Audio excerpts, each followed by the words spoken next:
जब आग भड़कती है तो सबसे पहले चेतावनी दी जाती है और आज वही चेतावनी रूस ने अमेरिका को दे दी है। ईरान में बीते कई हफ्तों से हालात बेहद तनावपूर्ण हैं। देश के 31 प्रांतों में विरोध प्रदर्शन फैल चुके हैं और रिपोर्ट्स के मुताबिक अब तक 2000 से ज्यादा लोगों की मौत की खबर सामने आ रही है और करीब 11,000 गिरफ्तारियां हो चुकी है। लेकिन अब ये संकट सिर्फ ईरान का आंतरिक मामला नहीं रह गया है। ईरान में जारी प्रदर्शनों के बीच अमेरिकी राष्ट्रपति डोनाल्ड ट्रंप का एक बयान सामने आया कि ईरानी प्रदर्शनकारी डटे रहें, अमेरिका उनकी मदद के लिए तैयार है, हेल्प इज कमिंग।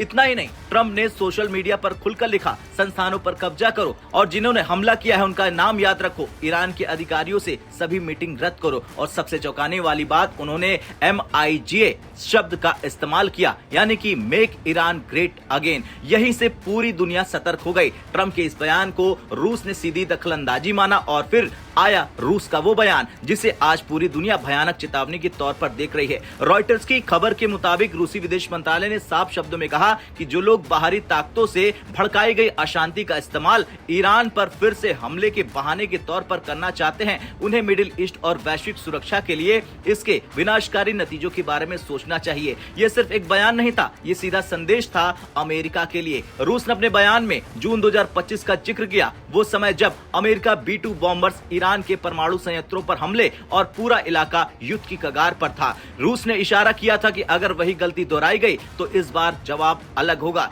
ईरान संकट के साथ ही दुनिया फिर दो खेमों में बंटती नजर आ रही। एक तरफ अमेरिका, जिसके राष्ट्रपति डोनाल्ड ट्रंप ईरानी प्रदर्शनकारियों को खुला समर्थन दे रहे हैं और रूस ईरान की संप्रभुता का समर्थन कर रहा, बाहरी दखल बर्दाश्त नहीं करेगा, उसका संदेश दे दिया है। रूस का साफ कहना है कि प्रदर्शन करना ईरान का आंतरिक मामला है, लेकिन बाहरी हस्तक्षेप हुआ तो नतीजे बेहद खतरनाक होंगे। रूस के बयान के बाद सबसे बड़ा सवाल यही है कि अगर अमेरिका ने ईरान में सेना भेजी तो क्या रूस भी उतरेगा? तो एक्सपर्टों का मानना है कि रूस और ईरान की डिफेंस पार्टनरशिप मजबूत है। सीरिया से लेकर यूक्रेन तक दोनों देश पश्चिमी दबाव का सामना कर चुके हैं। ऐसे में अगर अमेरिका ने सैन्य कार्रवाई की तो ये सिर्फ अमेरिका बनाम ईरान नहीं रहेगा, ये बन सकता है अमेरिका बनाम रूस और एक नई वैश्विक जंग की शुरुआत। अब ट्रंप ने सिर्फ समर्थन नहीं दिया, उन्होंने सीधे प्रदर्शनकारियों से कहा, संस्थानों पर कब्जा करो, विरोध तेज करो, अमेरिका तुम्हारे साथ है। इतिहास गवाह है, जब भी अमेरिका ने किसी देश के अंदरूनी आंदोलन में समर्थन किया, इराक हो, लीबिया हो या वेनेजुला, उसके नतीजे लंबे समय तक अस्थिरता और तबाही ही रहे हैं। यही डर आज रूस जता रहा है। रूस का कहना है कि ईरान जैसे संवेदनशील इलाके में कोई भी सैन्य या राजनीतिक दखल पूरी दुनिया को अस्थिर कर सकता है, जिससे तेल सप्लाई और मिडिल ईस्ट की जियोपॉलिटिक्स सब कुछ दांव पर लग सकता है। खैर, कुल मिलाकर आज ईरान सिर्फ एक देश नहीं बल्कि सुपर पावर टकराव का नया मैदान बनता जा रहा है। डोनाल्ड ट्रंप का